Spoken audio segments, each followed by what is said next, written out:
Welcome, Black Hollywood Live fans. On today's Fit Club, we talk health accessibility, race disparities, and the third option with author and pastor Miles McPherson. Stay tuned for more. You're tuned into Black Hollywood Live, the world's first digital broadcast network devoted entirely to urban entertainment and pop culture. Tune in right now. Welcome, Fit Clubbers. We are back with a special episode of Fit Club, and we are joined by a special guest, Pastor Miles McPherson. Thank you so much for joining us. My pleasure, my pleasure. We got a lot to talk about. This is going to be an interesting conversation. We have so much to draw from. Again, guys, my name is Shaka Smith, and I'm joined by my lovely co-host. You can find me on everything at TK Trinidad. Mr. McPherson, where can they find you on social media? At Miles McPherson. Keep it simple. Keep it simple. At Miles McPherson. At me. That is the only option there. Exactly. Well, the first story, and we kind of go through a couple different stories, and we're going to talk about your past and the third option here. Is very excited. But the first story we're going to talk about are these two dietitians, Wendy Lopez and Jessica Jones, who are really focused on health accessibility. And they've got this great website called Food Heaven Made Easy. I suggest you guys go and check it out if you guys have a chance, and a great podcast as well. And they're really focusing on making it accessible to people of color. A lot of times where we see these messages of health and wellness, again, they're not really directed at us, but they're really saying, you know what, we're gonna make recipes that are cultural, that fulfill you culturally with texture and flavor, that are also healthy, and then you feel like you're not, you don't have to give up yourself to be someone who's healthy and wealthy, I guess, in terms of your health. I'll take that. And so one of the things they really focus on are three particular questions when they talk about eating meals. One is, what was your satisfying meal recently? Why was it satisfying?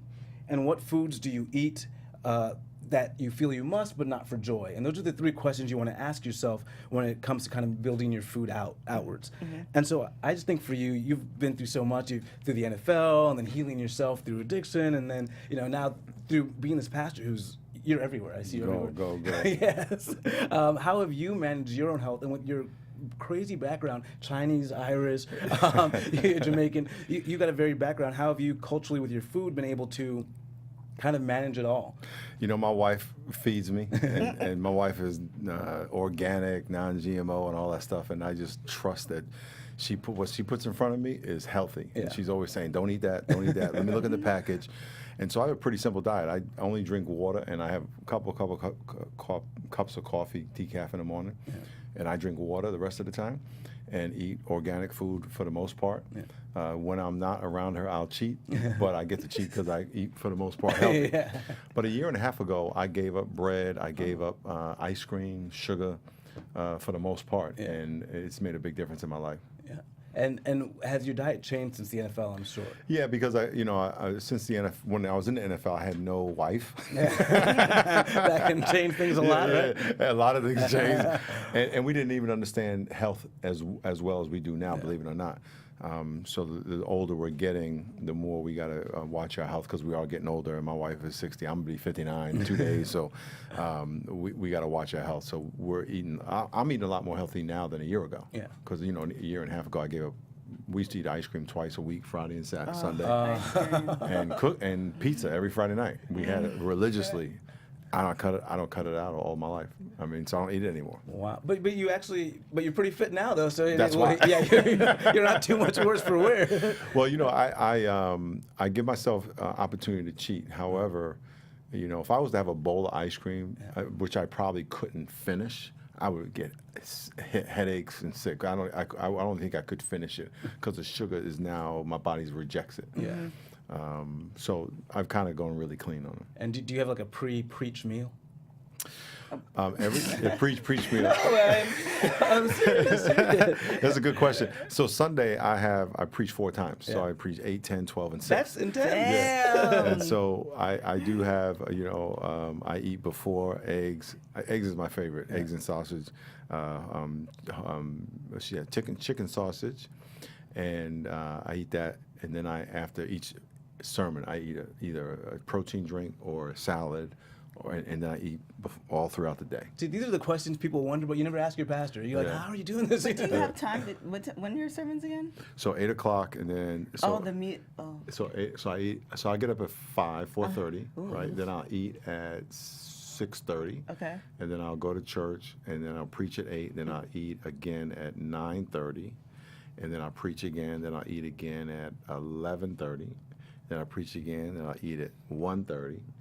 And then I'll kind of nibble and then preach again at 6 and then come home. And when I come home at night, that's the worst meal because I never know what to eat. So I have a bowl of cereal and that's when I cheat. Sometimes I have a bagel. Sometimes, but I have a bowl of cereal. That's a cheat. That's a cheat. And I don't really have it all the time, but I'll have a bowl of cereal with a lot of raisins because I like sweet. And it does nothing for me. I still go to bed hungry. That's the meal because by the time I get home, it's like 8:30, 9 o'clock. It's too late to really eat a meal, and I don't feel like eating a meal. Yeah. That's the thing I haven't figured out. I have to get a nutritionist for that. But I don't eat junk. Yeah. Well, I don't eat junk then. Yeah. But the physical fitness is tied to the spiritual fitness. Absolutely, absolutely. And when the body is clear, I feel like that's when you're able to kind of be clear mentally too. For sure. Right. The next, and speaking of that fitness, the next story is about morning fitness routines, and that's good for your brain. So the studies have shown that when you do engage in a lot of cardio, that the hippocampus actually gets a little bit larger, and that's responsible for your verbal communication as well. And so the brain actually increases the neuroplasticity when you work out as well, and that is the ability for the brain to essentially make new connections. And so some things that you want to do, a lot of times you can feel like, well, how can I start a routine? What can I do? The 3 things you want to focus on are cardio, strength, and Zen. And these are things you can do at home. Cardio, they actually did a specific study with dance cardio, and they found that dancing also has the same effect on the hippocampus region of the brain. So one of the things that's recommended is start your morning with a song that you want to dance to, and kind of just start getting the limbs loose and dancing in the morning. And then when you go from that to strength training, and strength training, again, they've actually shown that strength training can reduce symptoms of depression as well. Right. And doing 10 push-ups or 10 squats in the morning after you kind of dance it off to a little music. I guess. And then they also the third component is your Zen. Of course, people do like some yoga moves, and they did find that when you tied breathing to yoga, that it reduced the stress dramatically, even more so than just yoga alone. Yeah. So these are things you can do in like a 10-minute exercise. And so, what do you have? Kind of like we talked about your food routine. Do you have fitness routines or little things that you have to do to get it in real quick before you can? Absolutely, and I will tell you for all the people, if you really want to get in shape, all these 5-minute, 10-minute things, you got to trash that. You better put some time in, okay? So, but yeah, I'll get up and I'll pray. I'm not a Zen guy, but I'm a Jesus guy. So I'll sit there and pray and read the Bible, and I'll do that for an hour or 2 your meditation, hours. Right, and listen to worship music or whatever, and then I'll go work out, do strength. But I'm in there at least a half an hour when it used to be 2 hours. But if you really want to get some real results, you got to put some time in. A lot of people don't want to suffer, right? They always want to make it. Everything's got to be easy and quick. Easy and quick doesn't work. You got to put in some time. It'll work a little bit, but you get what you pay for. Yeah. And so if you're going to put in a little, you're going to get a little. But if you really want to get results, you got to put in some time. Yeah, that's for everything. I actually just started waking up at 5 in the morning. Yeah. Good. Not for work, which was weird. I started waking up at 5 in the morning. I actually do praying and meditation. And I started, before I was waking up at like 7:30, I was doing it for 15 or 20 minutes, and then I'm like rushing to the gym. Now, I was listening to Eric Thomas, the hip hop preacher, and he was, talking about how he wakes up at 3. I'm like, I'm not doing 3, but I can do 5. And I actually found now I'm like on my 4th day, and today I didn't want to. Part of me didn't want to wake up, but my body woke up. And so I do prayer, meditation, then I read, and then I've been wanting to do like I can do some Spanglish, but I actually want to learn how to do it. So I add Spanish to that, and then I'm trying to kind of start a social media company. So I do all of that before 6:30. Awesome. And then I go back. Then I go back to bed a little bit, and then when I get up, I'm like, I'm not rushing to like finish this because I feel like guilty because like, oh, you didn't wake up enough to do this stuff. Yeah. So I actually find that it puts me in a better place mentally. Yeah, I do the like same. Start off my day. Necesitas practicar tu español en conversación. I got the Spanish one. And conversation. Yeah, I like doing the early mornings too because you just get so much more done in your day, and it allows your brain to kind of like mentally check out and check back in and have it still be early. Yeah. You know what I mean? So that's one of my things I like to do is get like up you early catch as well. you're not playing catch up. Yeah. It's like if you get up like, oh, I have to go to work, I have to do this, and you're rushing. It's like your brain is starting to trying to catch up, and you're like, I have to do all. And then now your All body's day. trying to and then you eat the bagel to suffice, and then you're just always, it's like a downhill spiral. So And sleep is overrated. People think that sleep is, you have beauty sleep, but who looks beautiful when they wake up? You look jacked up. Sleep. Just Beyonce, right? Campbell. Yeah, probably Beyonce. Yeah. Too, I'm pretty sure. Beyonce and Naomi. That's it. But yeah, we got to get into the third option. We were actually talking a little bit earlier about these different court cases going on and all this talk about race. How is it you decide to write this book? So I was born in 1960. When I was 8 years old, Martin Luther King died and was killed, I should say. And I remember feeling this is unfair. And I remember thinking, what do we do? All my life, I was thinking about this and thinking about the racial division. I went to a Catholic school for 8 years in a white neighborhood, got harassed because I wasn't white, lived in a black neighborhood, got harassed because I wasn't black enough. My two grandfathers are black from Jamaica. I have a white grandmother and a half Chinese black grandmother. So our family was diverse. We got along, my football teams got along, but society did not. And just had thousands of arguments and discussions about racism because of stuff that was happening to our family. And my brother was a Heisman runner-up. In 1987, he was a quarterback, but black quarterbacks were not accepted back then. So I would argue with people for years. And he dealt with it since he was in Pop Warner, through high school, through college. And so it was a thing, right? And then after he got out of college. So I had the opportunity to write a book. I wanted to write a book to give people tools. In every race conversation, it's about us versus them. Those are your two options. You got to pick whether you're black or white, or whether you're for the police or against the police, and the third option is that we honor what we have in common. All people are 99.5% genetically identical. We all want to have relationships. We all love our sleep. We all love our food. And if you go to any culture, every culture is trying to do exactly the same thing, just a little different. Yeah. Foods, we always want food. We will get married. We raise our kids. We do all this. We're doing all the same things. We're all made in the image of God.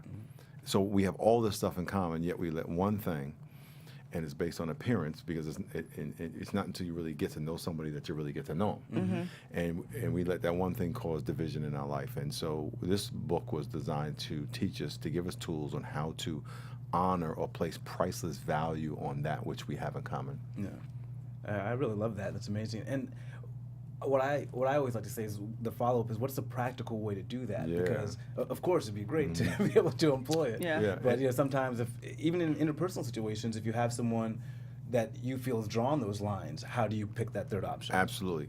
And this book, every chapter is 18 chapters, and every book has next steps at the end of the chapter. So there's very practical things to do. The greatest commandment is to love God with your heart, mind, and soul. And the second is like it, love your neighbor as yourself. Love your neighbor as yourself. So I have to love you as I have to love my neighbor as myself. And the Good Samaritan story tells us that everybody's my neighbor. Yeah. But if I give you a name lower than neighbor, I don't have to love you. So if I call you a thug, if I call you a white this or privileged this or illegal, whatever name I want to give you that's not neighbor, I don't have to love you. Yeah. And not only do I not have to love you, and I can still be biblically correct in my mind because you're not my neighbor. Yeah. So I dehumanized you. And so not only do I feel like I cannot love you, but I can allow you to be mistreated, and it's okay because you're not on my level. You're not like me. You're less than me. So the first thing we can do is put the label neighbor on everybody you meet, no matter what they look like, no matter where they're from. And so whether you see them on TV, you got all these opinions about people. Stop. You don't know them. That's your neighbor. I was in a prison once. I just finished speaking, and this white supremacist was walking around the track in the yard. And God said, go up and talk to him. So I went up to this. There was a line on the ground painted where the visitors can't go past. So I went up to the line and called them over. And we're like right here. and I said, hey man, Jesus is looking for you. And he's like, what do you mean? What do you mean? I said, I don't know. Jesus is looking for you. That's the word. And but we were looking at a genetic mirror of each other. We were 99.5% genetically identical. He was my neighbor. Now I don't agree with him, but I don't agree with my wife on everything, right? Agreeing with somebody doesn't determine whether you respect them or value who they are as a human. And everybody's made in the image of God, and we all have the ability to have a relationship with God and with each other. And we all need to do that with people. What do you think has been, I think, the most challenging part in writing this book? Great question. It took me a year and a half, and I would say for 2 years, even before the year and a half started, I was petrified that I would divide my church, because my church is very diverse. Because you got to write, in general, I'm generalizing, even though this book talks about not stereotyping, but people of color have an experience. Yeah. White people have an experience, Yeah. and they see it from very different perspectives. So I had to write to everybody. And that was the tightrope walk. How do I write where no matter who picks up the book is going to go, wow, this is for me and I got stuff to learn. And not feel attacked, Yeah. but encouraged to say, here's something, here's another way of looking at this. Here's another way of looking at this. I had to write about, all the hot topics on race. Yeah. And so that was the hardest part. And I've been talking at churches that I know would not ever have talked about this and saying all this stuff, and they're like, okay, we got it. Yeah. We're accepting it. I think that's the thing about culture, even though we are racially divided more than I've ever seen, the good part is that I think more and more, I know more and more people are saying, I want to hear about it. I'm going to white churches that are like, tell us. Yeah. And that would have never happened 3 years ago. Yeah.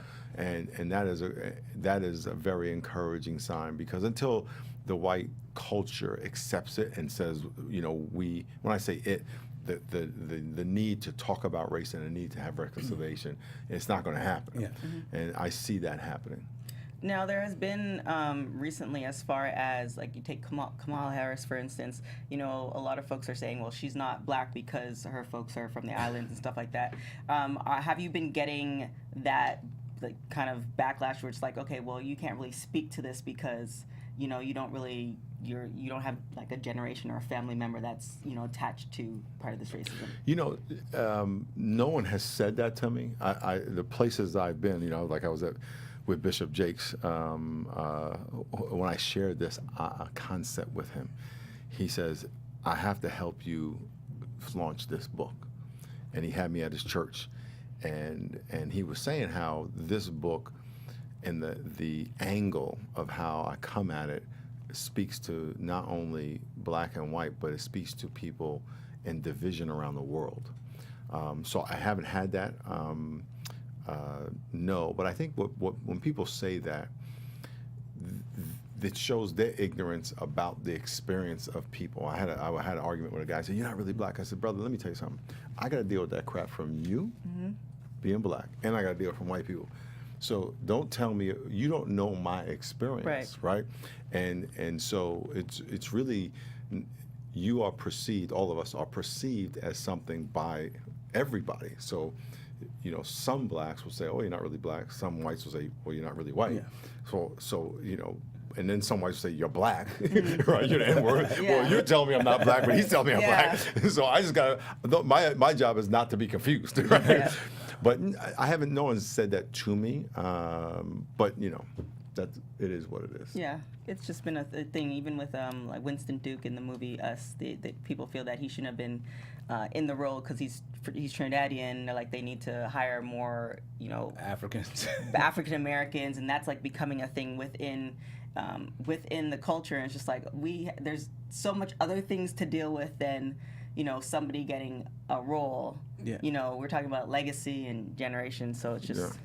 Again, if we focus on what we have in common, right? And if we focus on what we have in common and just see you as my neighbor, I want to get to know you, right? And I want to get to know you, and I want to get to know about your background.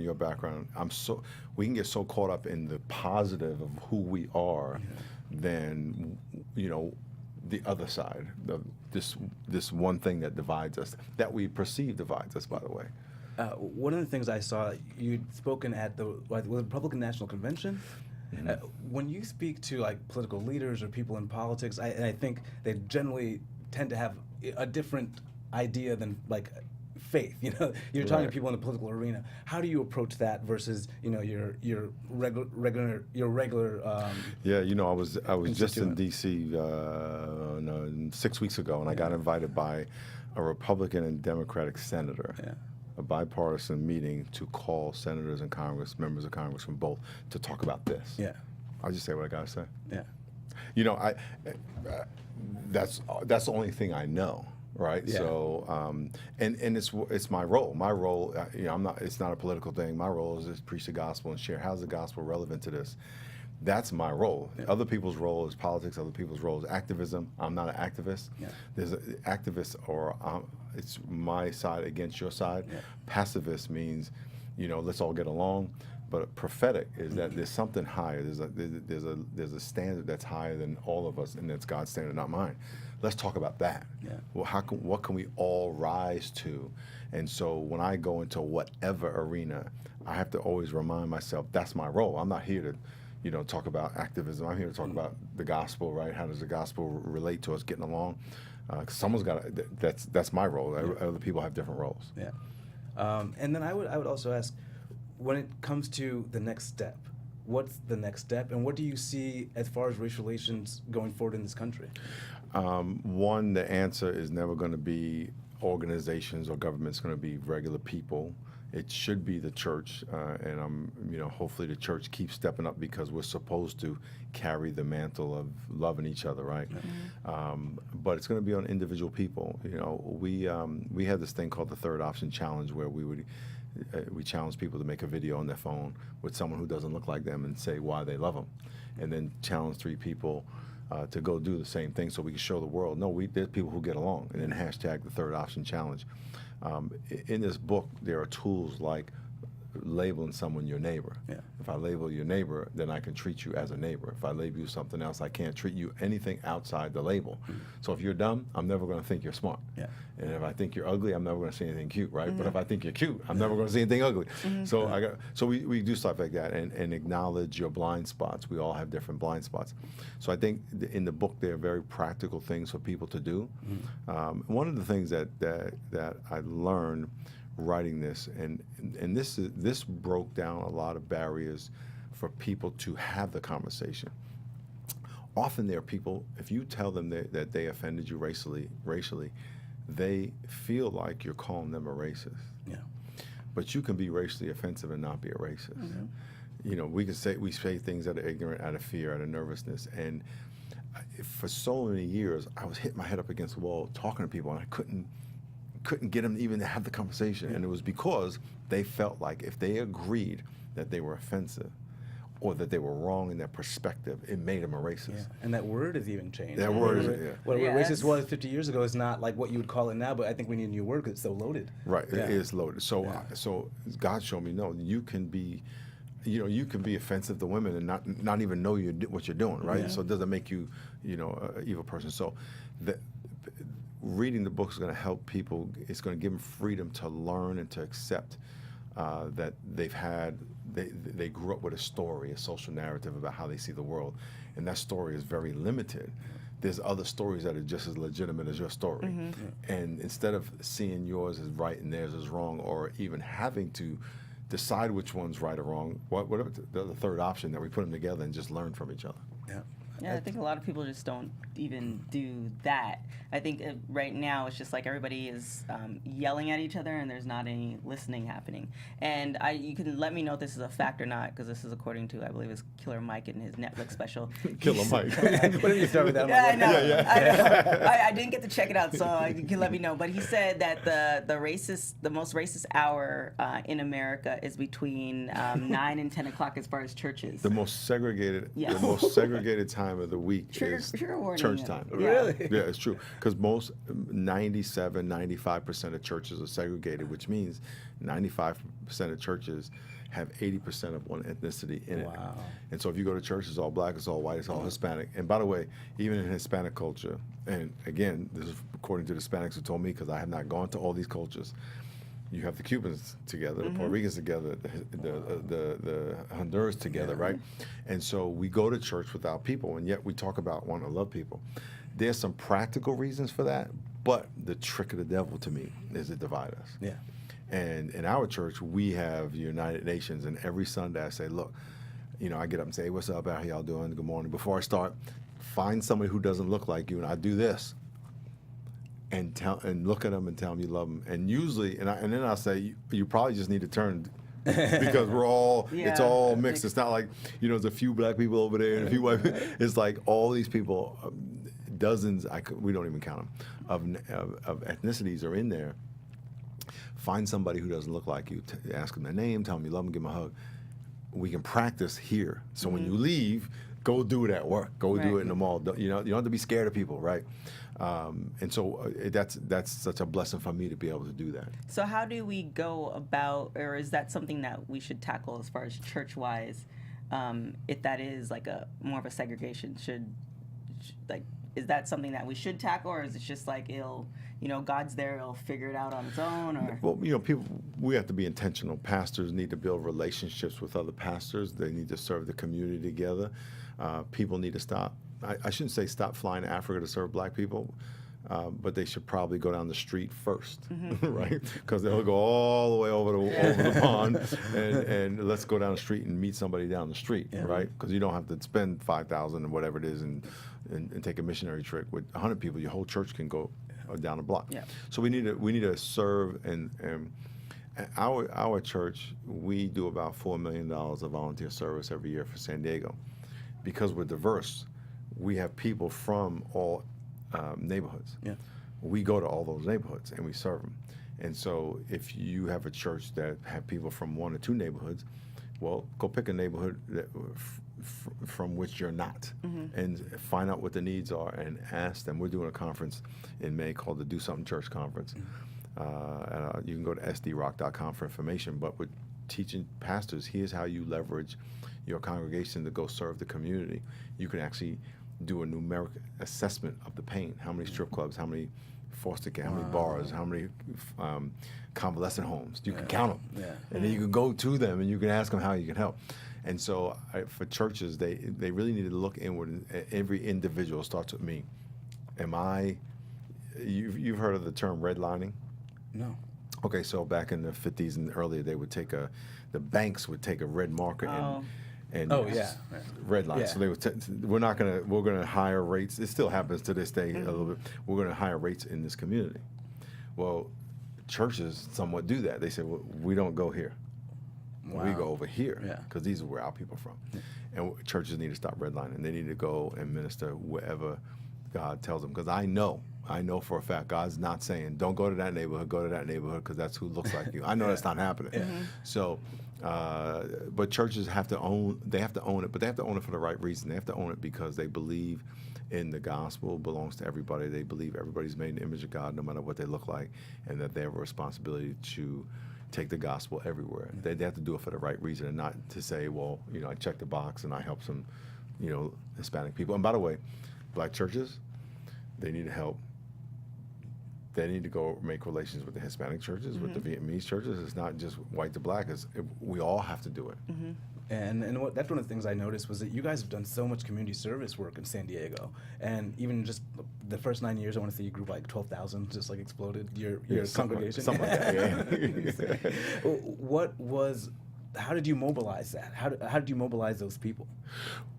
We're 19 years old, so from day one, we were serving the community, and our Do Something Church conference is based on our Do Something Church philosophy, which is count, walk, ask, love. You count by taking a numerical assessment of the pain. How many drug addicts, how many arrests, how many divorces, how many murders, et cetera, et cetera. You walk to them. You just go, and then you ask, how can I help you? And then you love them, right? So we would challenge people in the church, who do you want to help? So if you want to help homeless people, okay, we're going to help you start a ministry to homeless people. Wow. So we have 140 volunteer-led ministries that are just taking people out, and they go every day. There's people on the street every day. Wow. So we empowered the people to live out their own individual passion to help people. And a lot of times it's people who are going back helping people in what they struggle with. There was a lady in our church, they make dolls, and they give the dolls to the police and firefighters, and they give them to kids when they take them out of the house. If there's a fire or divorce or whatever. Yeah. It's because the lady who started went through it. They took her out of the house, and the only thing she had was her doll. That's cool, man. I love how that the practical way to get into those communities, because I want to say the answer now for most people is, I'll tweet it or I'll share that story, Yeah, or hashtagging I'll is Facebook the thing, and so pretty. we don't put the emphasis on, hey, person to person. Yeah. Personal. Social media is destroying intimacy. Yeah, it is. More people are more lonely and depressed now that they're on this phone, because they're not talking to people and they're all looking at how many likes you got, and they're looking at how pretty you are, but it's all it's all superficial. Or they watch the phone degree. literally ring and then text you back. Yeah. Like, this, I just we can't even talk. Yeah. We can't even talk, right? We can't talk on the phone. With everything that's going on, obviously the 2020 elections going on, actually kind of rewind from that. We have a lot of programs, a lot of TV shows and stuff that are talking, for instance, the 13th Amendment that happened on Netflix with Ava DuVernay. And it feels like we have certain shows that are speaking certain truths, but the people who need to hear it or at least watch it are not watching it. So how do we go about having those conversations and making, I guess, other people feel comfortable in having those conversations? How do we make the people who need to hear the message comfortable? It's a relationship. A couple things. And when I wrote this, obviously, I don't want to write it to the choir. Yeah. Right? That's like, because writing a book is brain damage. It takes a long time. And so I had to write it so people who need to hear it would actually not just put it down. They would say, no, this makes sense to me. So this book is written for that person that doesn't want to hear it. However, it ministers to everybody. And so in general, for your viewer, the main thing we have to do is have relationships with as many of those people as possible. Yeah. And that's the key. Because once, when I talk to people always ask me about the NFL kneeling, and which really kind of doesn't happen anymore. But they would say, and I'm getting these arguments. This is like now, right? Yeah. This is like last year. What about this? What about this? And I said, let me ask you a question. If you saw me laying in the street, these are people that I know, right? The people you're talking about. If you saw me laying in the street, would you tell me to get up, or would you stop the car and get out and ask me why? I would hope you would ask me why. Now, if I told you I was laying there because I was getting a tan, you'd probably say, Miles, there's a better way to get a tan, not in the middle of the street, right? But if I told you that I just broke my back, you would. And so people who don't understand what they don't understand, they need people to explain to them in a way they can understand it, because as long as we want to argue, nothing happens. Yeah. And as frustrating as that can be to say the same thing over and over again, which I know a lot of people say, hey, we got to keep explaining it. Shouting doesn't do it. So we have to help people. Now, there's some people, they don't ever want to hear it. But I've seen, and since this book has come out, I've seen I've had people come up to me. I spoke on this book to 3,000 pastors a year ago. And I've had these pastors come to me in tears saying, I didn't know. And this one guy said to me, he's apologizing because he said, I used to say I don't see color. I didn't know. Because I was talking about, when you say that, you just invalidate everything all the burden that comes with that color. Yeah. Like it didn't happen, right? And by the way, how did you know I have a color that you shouldn't see if you didn't see it, right? I mean, but it's like they really didn't. No, now did they want to know? No, but they had to have someone tell it to them in a way, because once it gets uncomfortable, the wall goes up and the conversation's over. Yeah.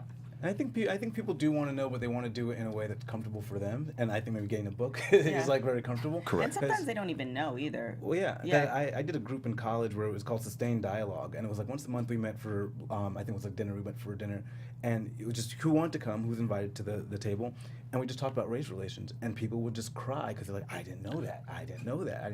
And so, but that was a safe space for them because they knew that it was a no judgment thing. Right. But Right. most people don't have that outlet.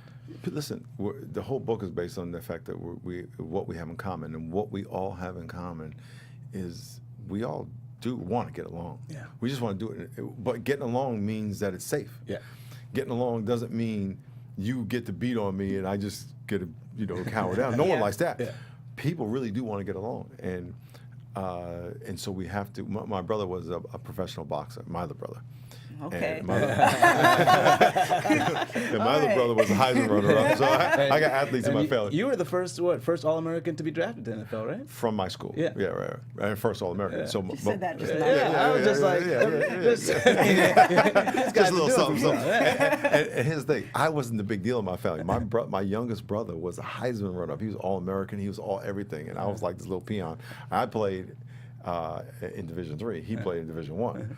They were undefeated. He led college in passing. I mean, he was the man, right? Wait a minute. So you played in Division III, but then you went to the NFL? I got drafted. That's a big thing. It's a big deal. It's a big deal. D3 is we like had unheard of sometimes. we had 2,500 people in our school. It was just a little something. Just something. Just a little something. And I forgot what I was going to say. But my brother was a boxer, and what happened was when you can knock somebody out and hold them up because you don't know they're knocked out, and you have to give them room to fall. And a lot of times when we're trying to talk about race, we are just beating on people so much that they don't have room to hear and to say I'm wrong, and because it's so violent at them, right?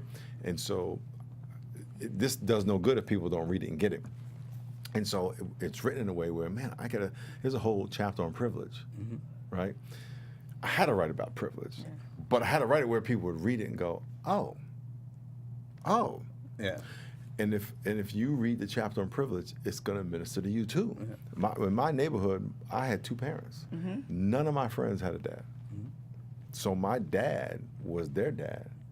I had advantage over them because of that, right? So in that sense, I had advantage over them. But it wasn't something I gave myself. So the whole chapter is based on this idea that whatever you have, did God give it to you, or did you get it? Yeah. If God gave it to you, you're not entitled to it. So you can't think you're better than anybody, right? And if God gave it to you, He gave it to you to leverage to bless somebody else. Takes away the whole, I'm better than you thing. But the point was, you have to say it in a way where people can receive it. And I would encourage all of y'all to get this and give it to any person give it to everybody, but especially that guy, that girl that thinks they're all that and doesn't want to talk about it. They will, let's do that. Some guess like Amazon. But Amazon.com, that's right, Amazon. And I encourage people to start a book club. I'd say I want people to talk about this. Just don't read it, but talk about it with people. And then do it. Yeah. And then do it. And employ. And then do it. We have to, one of the things I talk about is having a race consultation, because we do see color, every conversation is a race conversation. Yeah. When I'm talking to you, I'm talking to a black guy, right? I'm having a race conversation because I'm either affirming what I think about you, or it's being challenged. Yeah. But it's not going to say this about black people. Yeah. You're expanding my concept. Yeah. I'm expanding your concept, right? And so every conversation you're having a race consultation, though. Yeah. So I may assume I have things about you, but let me take my assumptions and put them over here. And I want you to consult me. I want you to teach me. So when you say you're a lawyer, I'm like, oh snap, right? Yeah, you were definitely interviewing the both of us before we started. What'd you say? You're definitely interviewing the both of us before we started. Yeah, and I'm like, oh, he's a lawyer, right? It's like the same thing. You said, I went to this Division III school. That's a new thing, right? And I have this half Chinese grandmother, and so everybody you meet has all this stuff you don't know. So if you just went at that instead of saying, oh, he's black, he's this, okay, let's put that over here. That's what I think. But now I want to learn. Yeah. Right. We would learn so much about people and realize that people are not what we think. So true. Amazing words. Anything bubbling in the brain for the next book? You have more things coming down the line? You know what I just did? I'm just finishing a curriculum for corporations, schools, and churches. It'll be a little different for churches, but they have diversity training requirements. So I call it similarity training, and it's based on this book. Oh, and it's 6 one-hour modules. Okay, and nice. So I'm just finishing that. We just did the videos yesterday, and I'm going to a public school in Florida in 2 weeks, and we're going to test it there. Nice. I hope that's trademark, similarity training. Yeah. I like that. And then what about, as far as the NFL, has there been, are you in talks with them? Is there, I guess, similarity training between the owners and the players and... Yeah, I'm sure they do that. I do have friends in the front office that now that I have that, we're going to go back to the front office and see what we can do for the front office and the league in general. Absolutely. Yeah, Drew Brees wrote the forward. That's a good friend to have. He's a good dude. He's a good dude. Well, thank you so much for joining us. This was amazing. Just getting to sit down and talk with you. It was my pleasure. Awesome. Again, guys, you guys can find me. We got one more segment. I almost forgot. We have our Fit Club. We have our Fit Club 5. This is just our sort of get to know you segment, rapid fire questions that we'll ask you, and then just give your answer. Okay. So here it goes. So last person you text. The last person I text was that girl right there, Angie. Hi, Angie. Dream dinner guest. Oh, my dream dinner guest. Alive or dead? Am I by myself or am I with my wife? That's up to you. The rest of the conditions are yours. my dream dinner guest. Wow, that's pretty big. Oh man, who would I have? Ask me the next one. You're throwing me off. If you were to listen to one album for the rest of your life, what album would it be? Sade. Oh my gosh. Sade. Favorite junk food? Lay's potato chips. What, you like that? That's good. And then dream dinner guest. Dream dinner guest. Man, who would I want to spend time with? I don't know. Probably Bishop Jackson. I mean, even though we're friends. Did you already have dinner? Yeah, we've had dinner, so he doesn't count. Who would I want to have dinner with? Man, that is a good one.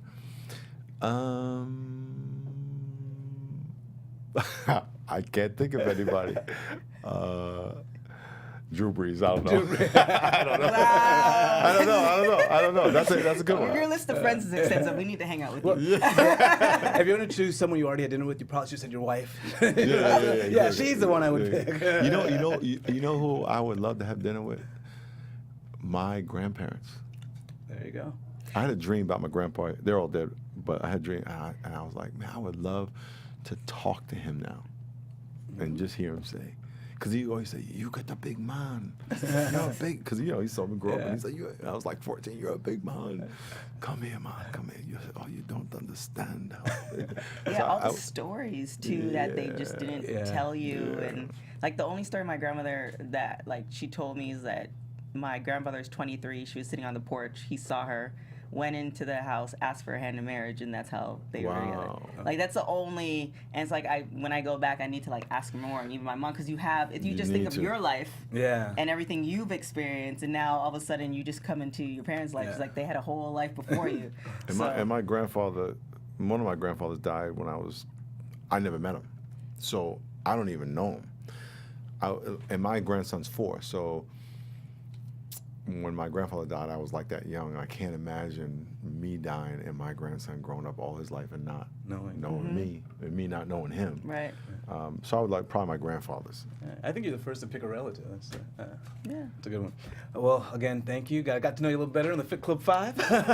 Again, guys, my name is Shaka Smith. You can find me on Twitter, Instagram, and Snapchat at Shaka Strong. And you can find me on everything at TK Trinidad. And where can they find you? At Miles McPherson. Again, thank you for joining us. Man. Amen. See you guys next week. God bless you. Ciao. On behalf of our BHL staff, we would like to thank you for tuning in to Black Hollywood Live, the world's first digital broadcast network devoted entirely to urban entertainment and pop culture. Check out our Black Hollywood Live YouTube page for even more great programming and amazing content, and be sure to subscribe and like our channel when you do. I'm your BHL host, Nakia Monet, and you can find me on all social media at Kiki Boom Boom or at Black Hollywood Live. Black Hollywood Live, Hollywood redefined.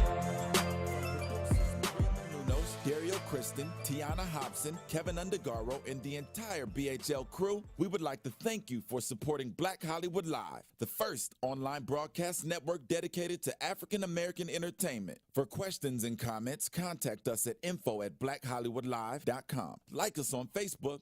The views expressed here are those of the host only and do not necessarily reflect the views of BHL or its owners or principals.